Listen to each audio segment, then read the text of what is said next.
मित्रांनो नमस्कार। उद्या गट क पूर्व परीक्षा आहे। खूप दिवसानंतर तुम्ही उद्या पेपर देणार आहात, परंतु तुमचा आत्मविश्वास तुमच्या सोबत जर असेल तर कुठलाही विषय तुम्हाला अवघड जाणार नाहीये। तर आजच्या या एकदम थोडक्या व्हिडिओमध्ये मी तुम्हाला फास्ट अशी कलमांची लिस्ट सांगणार आहे, किमान ती सर्व महत्त्वाची कलम तुम्हाला एकदा कानावरती पडली पाहिजेत। ज्यामध्ये बघा कलम 1 पासून आपण अगदी 51 पर्यंत अगदी फास्टपणे मी तुम्हाला त्यातले कीवर्ड सांगेल, ते कीवर्ड आठवायचे आणि ते कलम तुम्हाला शोधायचं आहे। कलम 1 मध्ये सांगितलेलं आहे India that is Bharat. Bharat हा राज्यांचा संघ असेल, परंतु कोणत्या राज्याचा संघ आहे हे सांगितलेलं आहे का? नाही। कलम 2 मध्ये सांगितलेलं आहे की नवीन राज्यांची स्थापना करणे किंवा नवीन राज्य दाखल करून घेणे। कलम 3 मध्ये सांगितलेलं आहे की कलम 3 नुसार कोणत्याही राज्याची निर्मिती केली जाऊ शकते। तसेच कलम 4 मध्ये सांगितलेलं आहे की ज्या तरतुदी तुम्ही 2 आणि 3 मध्ये करणार आहात कलम मध्ये, त्या 368च्या बाहेरच्या तरतुदी असणार आहेत। कलम 1 ते 4 हा संघ राज्य व त्याचे राज्यक्षेत्र इथपर्यंतचा पार्ट आपल्याला लक्षात ठेवावा लागतो, जो भाग 1 आहे। त्यानंतर भाग नंबर 2 नागरिकत्वाबद्दलच्या तरतुदी आहेत। यामध्ये बघा घटनेने सांगितलेलं प्रारंभीचं नागरिकत्व हे कलम 5 मध्ये आहे। कलम 6 मध्ये पाकिस्तानामधून भारतात आलेल्या स्थलांतरित लोकांच्या नागरिकत्वाबद्दलच्या तरतुदी आहेत। कलम 7 मध्ये भारतामधून पाकिस्तानमध्ये गेलेले आणि परत भारतामध्ये नागरिकत्व पाहिजे असलेल्या नागरिकत्वाबद्दलच्या तरतुदी आहेत। कलम 8 मध्ये PIO, ज्याला आपण पर्सन ऑफ इंडियन ओरिजिन म्हणतो किंवा मूळ भारतीय नागरिक म्हणतो, त्याच्याबद्दलच्या तरतुदी आहेत। लक्षात ठेवा, जो PIO असतो त्याला भारतामधले कुठलेच राजकीय अधिकार मिळत नाहीत, कारण का तो भारताचा नागरिक नसतो, त्याचे वंशज फक्त कोणीतरी एक भारताचा नागरिक असतो। कलम 9 मध्ये सांगितलेलं आहे की जर तुम्ही एखाद्या दुसऱ्या देशाचं नागरिकत्व स्वीकारलं तर तुमचं भारताचं नागरिकत्व संपुष्टामध्ये येणार आहे। कलम 10 मध्ये सांगितलेलं आहे की जो संसदेने केलेला कायदा आहे त्या कायद्याच्या अधीन राहूनच तुम्हाला भारतीय नागरिकत्वाचा लाभ घ्यायचा आहे। कलम 11 मध्ये सांगितलेलं आहे की नागरिकत्व संपादन असेल किंवा समाप्ती असेल याबाबतचे कायदा करण्याचा अंतिम अधिकार हा संसदेचा असेल। या दृष्टिकोनातून 1955 मध्ये नागरिकत्व कायदा बनवण्यात आला।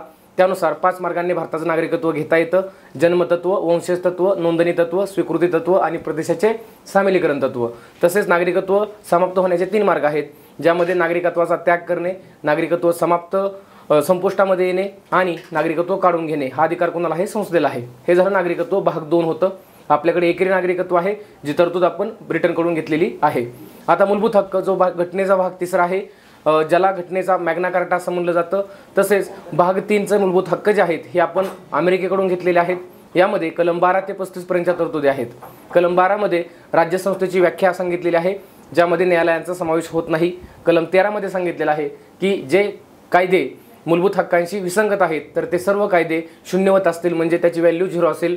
कलम 14 मध्ये सांगितलेलं आहे की कायद्यापुढे समानता आणि कायद्याचे समान संरक्षण नाकारले जाणार नाही भारतामध्ये।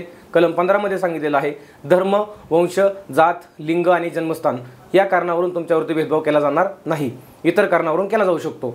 कलम 16 मध्ये सांगितलेलं आहे धर्म, जात, लिंग, वंश तसेच रहिवास या कारणावरून तुमच्यावरती भेदभाव केला जाणार नाहीये। कलम 16 मध्ये कीवर्ड लक्षात ठेवा, रहिवास। कलम 17 मध्ये सांगितलेलं आहे अस्पृश्यता नष्ट करा।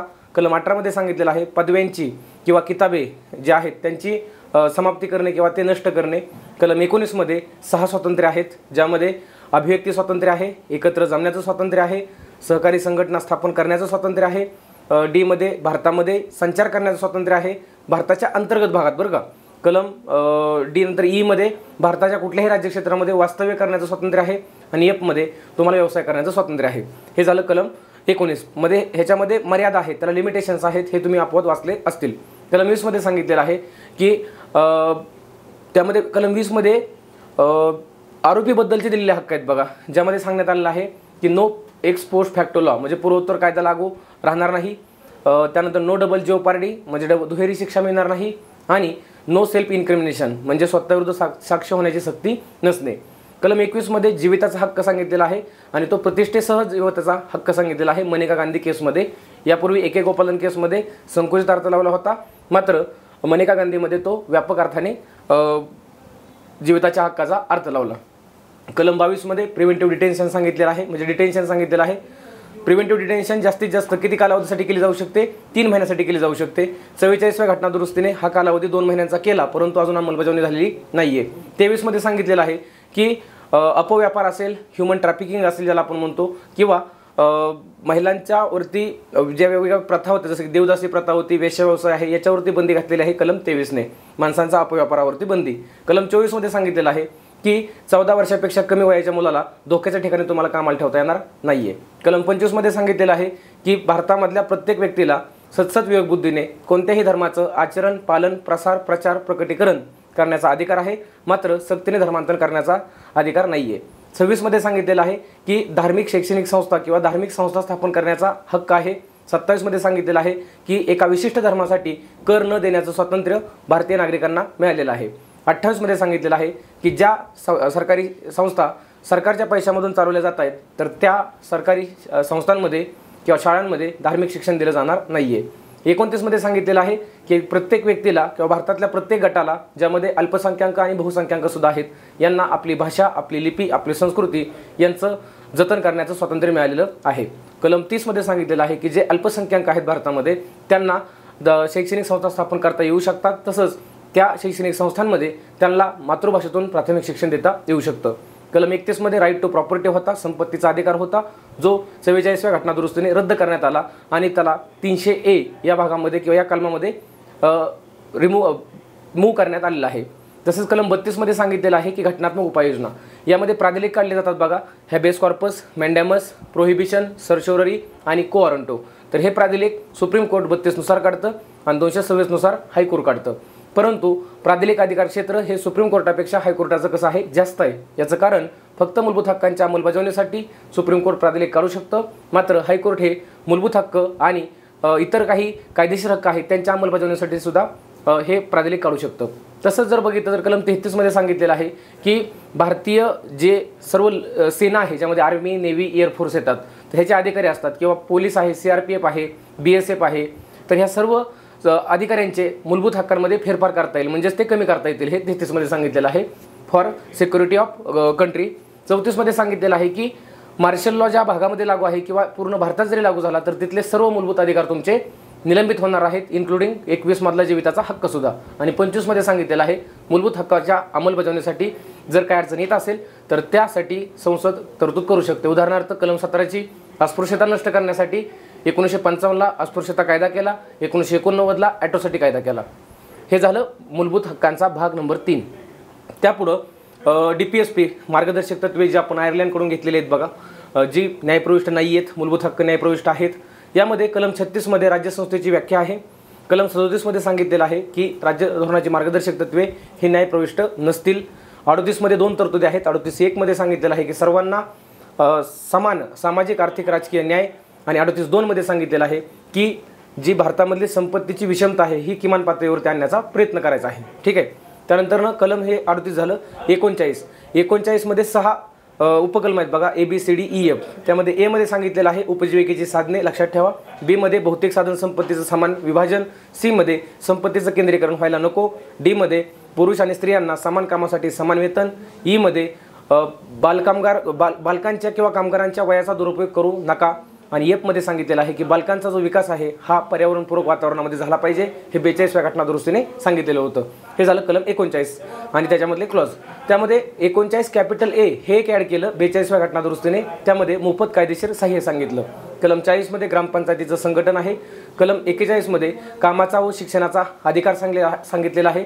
कलम 42 मध्ये महिलांसाठी प्रसूती सहाय्य सांगितलेलं आहे. हे लक्षातच ठेवा, खूप महत्त्वाचं आहे. 43 मध्ये 2 उपकलम आहेत, 43.1 आणि 43.2.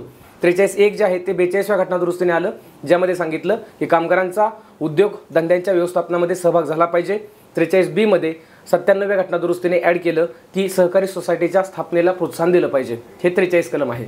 44 समान नागरी कायदा हे उदारमतवादी तत्व आहे बघा, जे मार्गदर्शक तत्वामध्ये कलम 44 मध्ये येतं. कलम 45 मध्ये सांगितलेलं आहे की 0 ते 6 वयोगटातील मुलांना पूर्व प्राथमिक शिक्षणाच्या सोयीसुविधा उपलब्ध करून देणे ही राज्यसंस्थेची जबाबदारी आहे. आणि याच अर्थाने 86वी घटनादुरुस्ती लक्षात ठेवा की ज्या घटनादुरुस्तीने मूलभूत हक्कांमध्ये कलम 21 मध्ये एक कलम ॲड केलं 21A, आणि ज्यामध्ये सांगितलं 6 ते 14 वयोगटातील मुलांना प्राथमिक शिक्षण कंपल्सरी केलेलं आहे. हे फक्त प्राथमिक शिक्षण आहे. ओके. 45 मध्ये पूर्वी 6 ते 14 होतं, मात्र त्याची व्याख्या बदलली आणि तिथं 0 ते 6 केलं. आणि तेच 86व्या घटनादुरुस्तीने मूलभूत कर्तव्यांमध्ये 11वं मूलभूत कर्तव्य एक ॲड केलेलं आहे. त्यानंतर कलम 46 मध्ये सांगितलेलं आहे SC, ST किंवा इतर दुर्बल घटक यांच्यासाठी विशेष तरतुदी करणे. 47 मध्ये सांगितलेलं आहे की राज्याचं पोषणमान किंवा सार्वजनिक सुरक्षा, आरोग्य या सर्व गोष्टी राज्याने मेंटेन ठेवायच्या आहेत. 48 मध्ये सुद्धा 2 क्लॉज आहेत.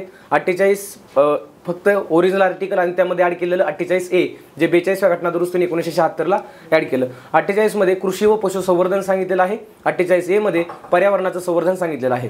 कलम 49 मध्ये आपल्याकडे बघा जे पुरातन काळामधले काही बिल्डिंग्स आहेत ज्याला आपण मोन्युमेंट्स म्हणतो किंवा आपली संस्कृती आहे ह्याची आपण जपणूक करायची आहे. कलम 50 मध्ये कार्यकारी व्यवस्थेपासून न्याय व्यवस्था ही स्वतंत्र सांगितलेली आहे. आणि कलम 51 मध्ये सांगितलेलं आहे ते म्हणजे की आंतरराष्ट्रीय शांतता याची अंमलबजावणी करण्यासाठी राज्याने प्रयत्न करायचे आहेत. त्यासाठी कुठल्याही घटक राज्याची संमतीची आवश्यकता नसते.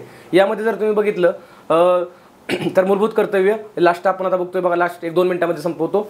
मूलभूत कर्तव्य जे कलम 51A मध्ये आहेत जे आपण रशियाकडून घेतलेले आहेत, जी न्यायप्रविष्ट नाहीत, जी केवळ भारतीय नागरिकांना लागू आहेत किंवा उपलब्ध आहेत. तर सुरुवातीला 42व्या घटना दुरुस्तीने सरदार सुवर्णसिंग समितीच्या शिफारशीनुसार 10 मूलभूत कर्तव्य ॲड केली. त्या समितीने 8 मूलभूत कर्तव्यांची शिफारस केलेली होती. तर त्यामध्ये कोणते कोणते आहेत बघा, त्याचा क्रम तुम्हाला मी सांगतो. जसं की आपलं राष्ट्रगीत, राष्ट्रध्वज आणि संविधान याचा आदर करणे. त्यानंतरनं ज्या लोकांनी दुसरं आहे ज्या लोकांनी आपल्याला स्वातंत्र्य मिळवून देण्यासाठी प्रयत्न केले त्यांचे आपण आदर्श जोपासले पाहिजेत. त्यानंतरनं तिसरं आहे देशाची सार्वभौमता, एकता व एकात्मता उन्नत राखणे.